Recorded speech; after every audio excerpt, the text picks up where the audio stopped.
ॐ तव कथामृतं तप्तजीवनं कविभिरीरितं कल्मषापहं श्रवणमङ्गलं श्रीमदाततं भुवि गृह्णन्ति ये भूरिदा जनाः। শ্রী শ্রী রামকৃষ্ণ কথামৃত চতুর্থ ভাগ পঞ্চদশ খণ্ড পঞ্চম পরিচ্ছেদ। পূর্ণ যাত্রা। রথের সম্মুখে ভক্ত সঙ্গে ঠাকুরের নৃত্য ও সংকীর্তন। ঠাকুরের সমাধি ভঙ্গ হইল, গানও সমাপ্ত হইল। শশধর, প্রতাপ, রামদয়াল, রাম, মনমোহন, ছোকরা, ভক্তেরা প্রভৃতি অনেকেই বসিয়া আছেন। শ্রীরামকৃষ্ণ মাস্টারকে বলিতেছেন, তোমরা একটা কেউ খোঁচা দেও না, অর্থাৎ শশধরকে কিছু জিজ্ঞাসা করো। রামদয়াল শশধরের প্রতি, ব্রহ্মের রূপ কল্পনা যে শাস্ত্রে আছে, সে কল্পনা কে করেন? পণ্ডিত। ব্রহ্ম নিজে করেন, মানুষের কল্পনা নয়। ডক্টর প্রতাপ, কেন রূপ কল্পনা করেন? শ্রীরামকৃষ্ণ, কেন? তিনি কারু সঙ্গে পরামর্শ করে কাজ করেন না, তার খুশি, তিনি ইচ্ছাময়। কেন তিনি করেন এ খবরে আমাদের কাজ কি? বাগানে আম খেতে এসেছো, আম খাও। কটা গাছ, হাজার ডাল, কত লক্ষ পাতা, এসব হিসেবে কাজ কি? বৃথা তর্ক বিচার করলে বস্তু লাভ হয় না। ডক্টর প্রতাপ, তাহলে আর বিচার করব না। শ্রীরামকৃষ্ণ, বৃথা তর্ক বিচার করবে না, তবে সদসৎ বিচার করবে। কোনটা নিত্য, কোনটা অনিত্য, যেমন কামক্রোধাদির বা শোকের সময়। পণ্ডিত, ও আলাদা, ওকে বিবেকাত্মক বিচার বলে। শ্রীরামকৃষ্ণ, হ্যাঁ, সদসৎ বিচার। সকলে চুপ করিয়া আছেন। পণ্ডিতের প্রতি, আগে বড় বড় লোক আসতো। পণ্ডিত, কি বড় মানুষ? শ্রীরামকৃষ্ণ, না, বড় বড় পণ্ডিত। ইতিমধ্যে ছোট রথখানি বাহিরের দুতলার বারান্দার উপর আনা হইয়াছে। শ্রী শ্রী জগন্নাথ দেব, সুভদ্রা ও বলরাম নানা বর্ণের কুসুম ও পুষ্পমালায় সুশোভিত হইয়াছেন এবং অলঙ্কার ও নববস্ত্র পীতাম্বর পরিধান করিয়াছেন।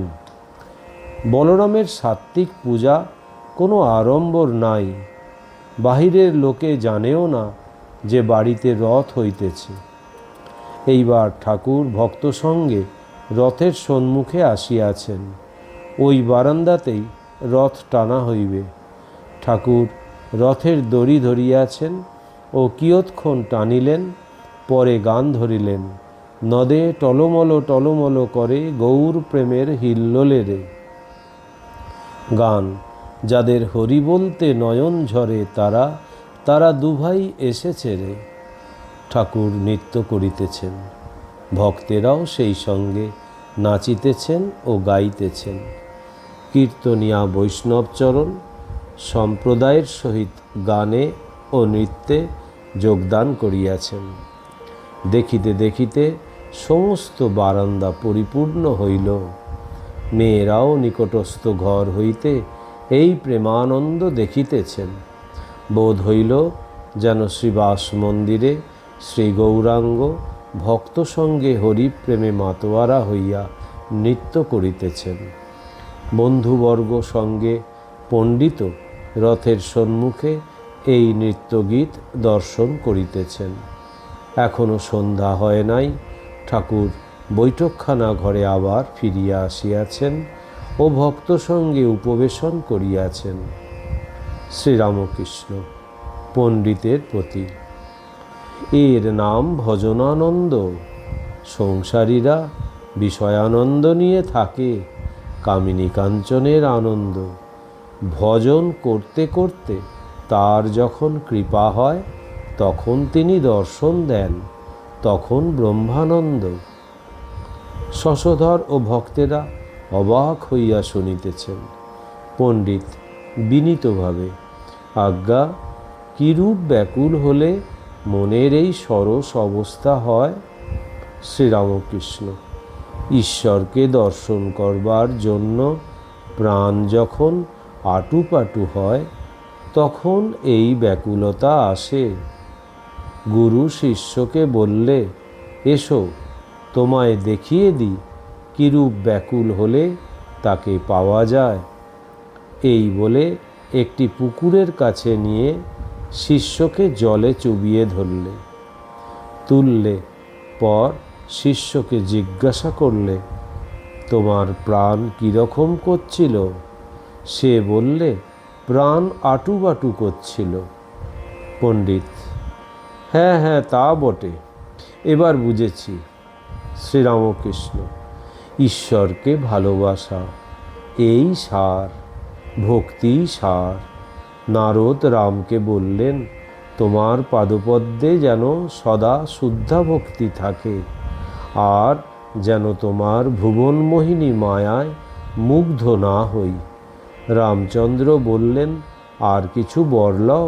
নারদ বললেন, আর কিছু চাই না, কেবল যেন পাদপদ্মে ভক্তি থাকে। পণ্ডিত বিদায় লইবেন। ঠাকুর বললেন, একে গাড়ি আনিয়ে দাও।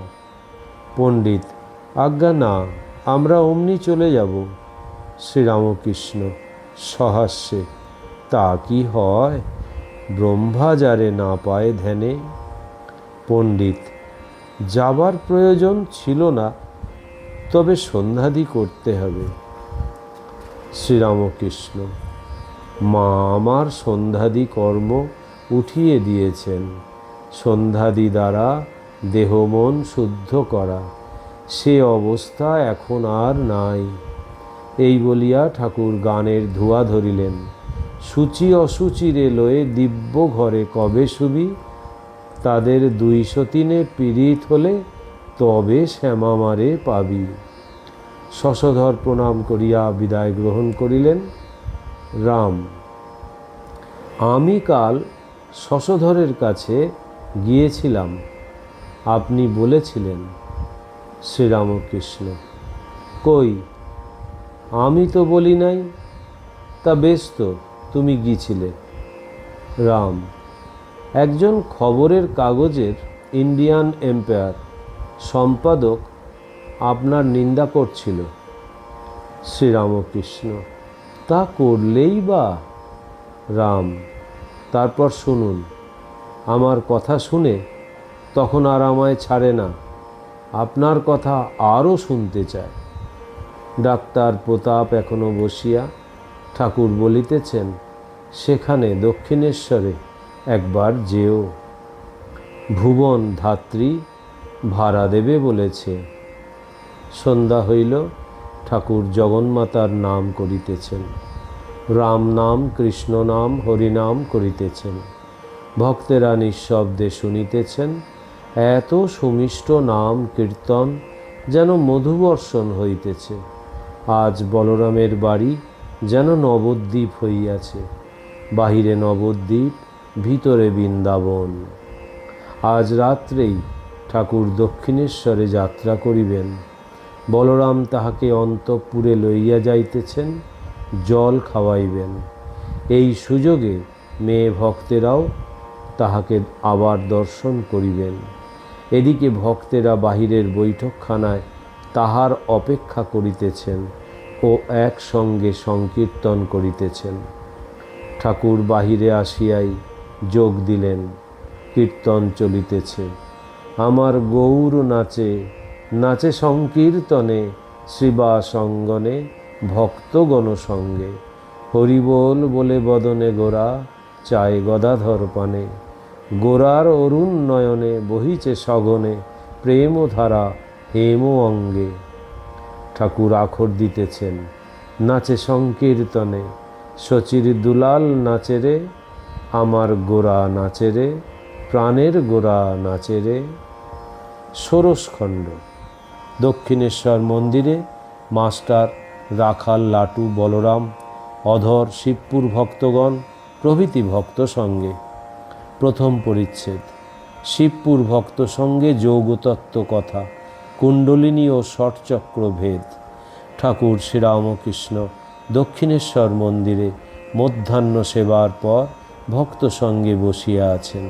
বেলা 2টা হইবে। শিবপুর হইতে বাউলের দল ও ভবানীপুর হইতে ভক্তেরা আসিয়াছেন। শ্রীযুক্ত রাখাল, লাটু, হরিশ আজকাল সর্বদাই থাকেন। ঘরে বলরাম মাস্টারও আছেন।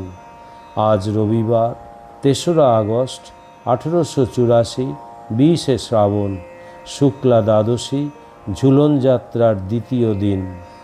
গতকল্য ঠাকুর সুরেন্দ্রের বাড়িতে গিয়াছিলেন, যেখানে শশধর প্রভৃতি ভক্তেরা তাহাকে দর্শন করিয়াছিলেন।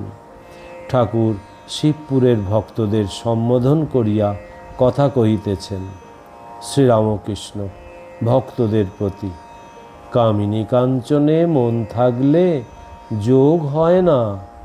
সাধারণ জীবের মন লিঙ্গ, গুজ্জ ও নাভিতে। সাধ্য সাধনার পর কুলকুণ্ডলিনী জাগ্রতা হন।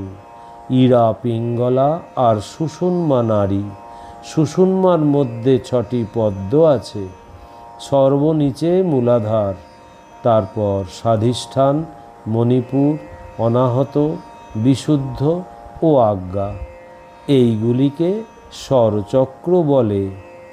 কুলকুণ্ডলিনী জাগ্রতা হলে মূলাধার, স্বাধিষ্ঠান, মণিপুর এইসব পদ্ম ক্রমে পার হয়ে হৃদয় মধ্যে অনাহত পদ্ম সেইখানে এসে অবস্থান করে। তখন লিঙ্গগুজ্জ নাভি থেকে মন সরে গিয়ে চৈতন্য হয় আর জ্যোতি দর্শন হয়। সাধক অবাক হয়ে জ্যোতি দেখে আর বলে, এ কি, এ কি? স্বরচক্র ভেদ হলে কুণ্ডলিনী সহস্রার পদ্মে গিয়ে মিলিত হন। কুণ্ডলিনী সেখানে গেলে সমাধি হয়। বেদমতে এসব চক্রকে ভূমি বলে। সপ্তভূমি, হৃদয় 4র্থ ভূমি, অনাহত পদ্ম দ্বাদশ দল, বিশুদ্ধ চক্র 5ম ভূমি। এখানে মন উঠলে কেবল ঈশ্বর কথা বলতে আর শুনতে প্রাণ ব্যাকুল হয়। এ চক্রের স্থান কণ্ঠ, ষোড়শ দল পদ্ম। যার এই চক্রে মন এসেছে তার সামনে বিষয় কথা, কামিনী কাঞ্চনের কথা হলে ভারী কষ্ট হয়। ওরূপ কথা শুনলে সে সেখান থেকে উঠে যায়। তারপর ষষ্ঠ ভূমি, আজ্ঞাচক্র, দ্বিদল পদ্ম। এখানে কুণ্ডলিনী এলে ঈশ্বরের রূপ দর্শন হয়, কিন্তু একটু আড়াল থাকে। যেমন লণ্ঠনের ভিতর আলো, মনে হয় আলো ছুঁলাম, কিন্তু কাঁচ ব্যবধান আছে বলে ছোঁয়া যায় না। তারপর সপ্তম ভূমি, সহস্রার পদ্ম। সেখানে কুলকুণ্ডলিনী গেলে সমাধি হয়। সহস্রারে সচ্চিদানন্দ শিব আছেন। তিনি শক্তির সহিত মিলিত হন। শিব শক্তির মিলন। সহস্রারে মন এসে সমাধিস্থ হয়ে আর বাহ্য থাকে না। সে আর দেহ রক্ষা করতে পারে না। মুখে দুধ দিলে দুধ গড়িয়ে যায়। এ অবস্থায় থাকলে 21 দিনে মৃত্যু হয়। কালাপানিতে গেলে জাহাজ আর ফেরে না। ঈশ্বরকোটি, অবতারাদি এই সমাধি অবস্থা থেকে নামতে পারে। তারা ভক্তি ভক্ত নিয়ে থাকে, তাই নামতে পারে। তিনি তাদের ভিতর বিদ্যার আমি, ভক্তের আমি লোকশিক্ষার জন্য রেখে দেন। তাদের অবস্থা যেমন ষষ্ঠ ভূমি আর সপ্তম ভূমির মাঝখানে বাজ খেলা।